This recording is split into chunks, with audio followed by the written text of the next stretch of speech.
Tuhan bersamamu.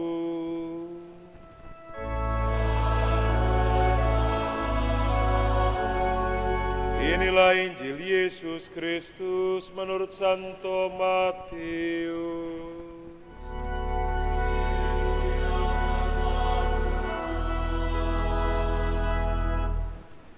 Sekali peristiwa Yesus dibawa oleh Roh ke padang gurun supaya dicobai iblis. Setelah berpuasa selama 40 hari dan 40 malam, akhirnya laparlah Yesus. Lalu datanglah si pencoba itu dan berkata kepadanya, "Jika engkau anak Allah, perintahkanlah supaya batu-batu ini menjadi roti." Tetapi Yesus menjawab, "Ada tertulis, manusia hidup bukan dari roti saja, tetapi dari setiap firman yang keluar dari mulut Allah." Kemudian iblis membawa Yesus ke kota suci dan menempatkan dia di bumbungan bait Allah. Lalu iblis berkata kepadanya, "Jika engkau anak Allah, jatuhkanlah dirimu ke bawah, sebab ada tertulis mengenai engkau, ia akan memerintahkan malaikat-malaikatnya, dan mereka akan menantang engkau di atas tangannya, supaya kakimu jangan terkantuk pada batu." Yesus berkata kepadanya, "Ada pula tertulis, janganlah engkau mencobai Tuhan Allah." Lalu iblis membawa Yesus ke atas gunung yang sangat tinggi dan memperlihatkan kepadanya semua kerajaan dunia dengan kemegahan. Iblis berkata kepadanya, "Semua itu akan kuberikan kepadamu jika kau sujud menyembah Aku." Maka berkatalah Yesus kepadanya, "Enyahlah iblis, sebab ada tertulis, engkau harus menyembah Tuhan Allahmu, dan hanya kepada Dia sajalah engkau harus berbakti." Lalu iblis meninggalkan Yesus, dan lihatlah, malaikat-malaikat datang melayani Dia. Demikianlah sabda Tuhan. Bapak, Ibu, dan saudara-saudari yang terkasih dalam Kristus, berbicara tentang pertobatan, maka kita berbicara tentang dosa. Pertanyaan saya, apa itu dosa? Kerap kali kita berbicara, kamu berdosa, kamu bohong, bohong itu dosa. Kamu mencuri, kamu berdosa. Maka pertanyaannya adalah, apakah dosa itu? Dosa adalah situasi di mana manusia mengambil jarak dengan Allah. Artinya, Allah dan manusia tidak berdekatan, tidak hanya secara fisik, tetapi situasi batin manusia dan Allah berjauhan. Bisa jadi hal ini ada dari pihak manusia, sebagaimana digambarkan juga dalam bacaan pertama dan juga bacaan Injil. Bagaimana asal muasal dosa itu. Dan juga ketika dosa itu memberikan situasi berjarak antara Allah dan manusia, maka dosa itu juga membawa konsekuensi. Bacaan pertama dikatakan bahwa mati atau kematian adalah konsekuensi dari manusia yang memakan buah yang terlarang itu. Maka ular pun menggoda, "Tidak akan kamu mati." Dalam bacaan kedua juga dikatakan konsekuensi dosa adalah maut. Artinya situasi tidak selamat yang dialami oleh manusia.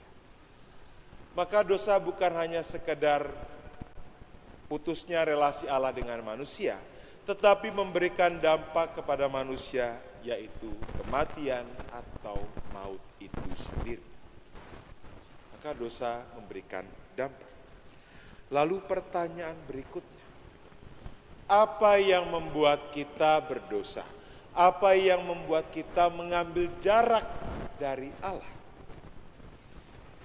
Dalam bacaan pertama digambarkan ular yang mendekati perempuan atau mendekati Hawa dan membujuknya untuk membuat atau memakan buah yang dilarang oleh Allah.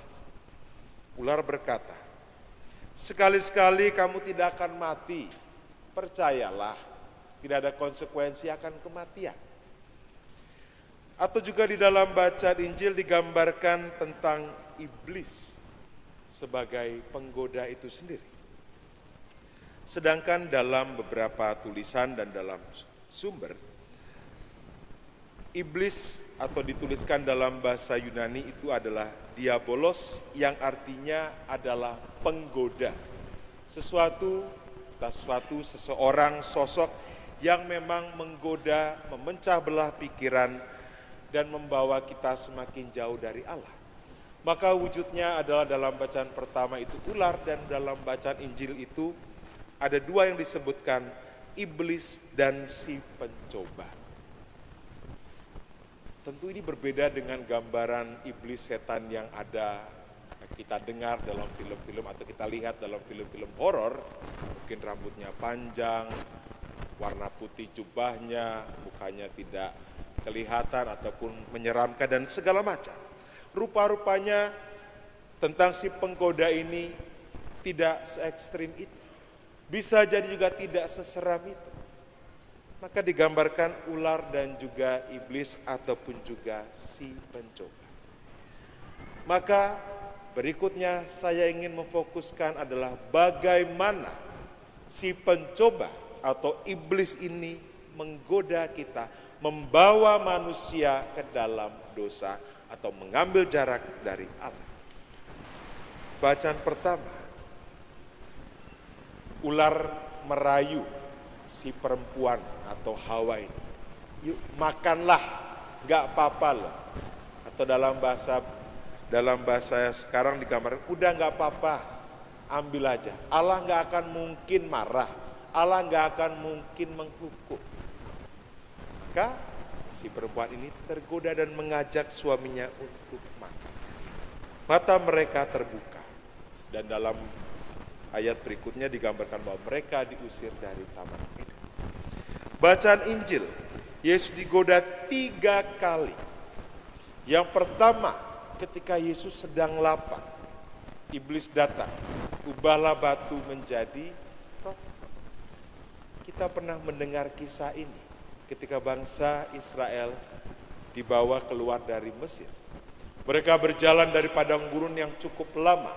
Mereka berteriak-teriak dan meminta Musa untuk disediakan makan dan minum. Maka di situ turunlah mana dan keluarlah air yang menjadi sumber makanan mereka.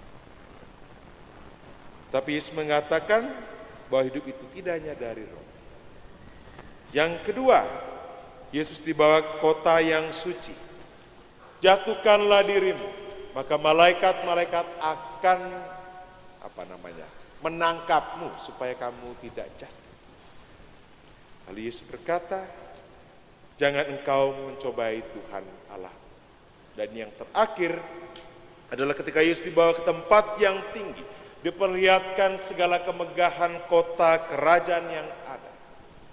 "Kamu menyembah aku, kuberikan semuanya." Dan Yesus berkata, "Jangan menyembah engkau," atau dalam tadi sini adalah iblis, "tetapi menyembahlah kepada Dia yang disebut Allah." Tipe godaan di dalam Injil adalah iblis ini menggunakan kisah-kisah dalam perjanjian lama. Tapi Yesus pun, karena dalam kuasa Roh Kudus pun, juga mendasari segala pembicaraan itu dalam konteks juga bacaan-bacaan yang ada di dalam kitab-kitab perjanjian lama.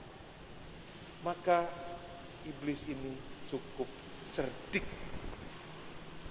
Bapak, Ibu, dan saudara-saudari yang terkasih dalam Kristus, saya ingin mengajak Anda semua, kira-kira ungkapan-ungkapan apa yang membawa kita semakin jatuh di dalam dosa? Contoh, udah gak apa-apa berbuat dosa, Natal Paskah juga ada pengakuan dosa, cari romo yang tua, budak gak denger. Betul? Udah nggak apa-apa, hidupannya sekali mencolong, udah deh, nggak apa-apa, nggak usah so suci, kok kita sama aja. Semua orang juga melakukan kok, kenapa kita enggak? Nah, ini ungkapan-ungkapan yang membawa kita masuk dalam dosa. Mungkin Bapak Ibu punya versinya sendiri, gitu ya. Ungkapan-ungkapan apa dari si penggoda ini yang justru membuat aku jauh dari Allah. Lagi skripsi, pusing mikir tulisan, ngegame dulu sejam, 2 jam, 3 jam, lihat-lihat kok sudah jam 4 pagi, gitu ya. Atau hal-hal yang Bapak Ibu alami dari pengalaman masing-masing. Bapak Ibu dan saudara-saudari yang terkasih dalam Kristus, dalam bacaan Injil Yesus mengalahkan iblis. Dan karena satu orang ini yang disebut Yesus, maka kita ada dalam situasi selamat.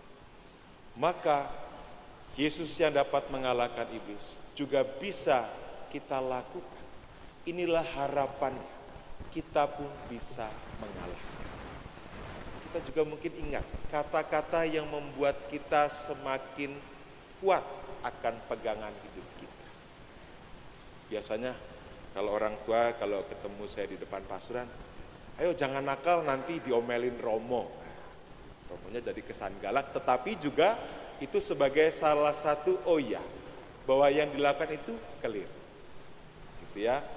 Atau mungkin kata-kata lain yang penyemangat. Oke, jatuh sekali 2 kali harus memperbaiki diri. Ataupun kata-kata lain yang akhirnya meneguhkan kita. Nanti diomelin papa, nanti diomelin mama. Itu juga untuk warning kita supaya kita tidak semakin jauh dari Allah. Bapak, Ibu, dan saudara-saudari yang terkasih dalam Kristus, maka pada kesempatan sore hari ini, marilah kita mohon rahmat Allah, supaya dengan kuasa Roh Kudus, kita semakin peka mana yang membawa kita semakin jauh dari Allah, dan mana yang membuat kita semakin teguh dalam iman kita, dalam pergulatan hidup kita. Amin.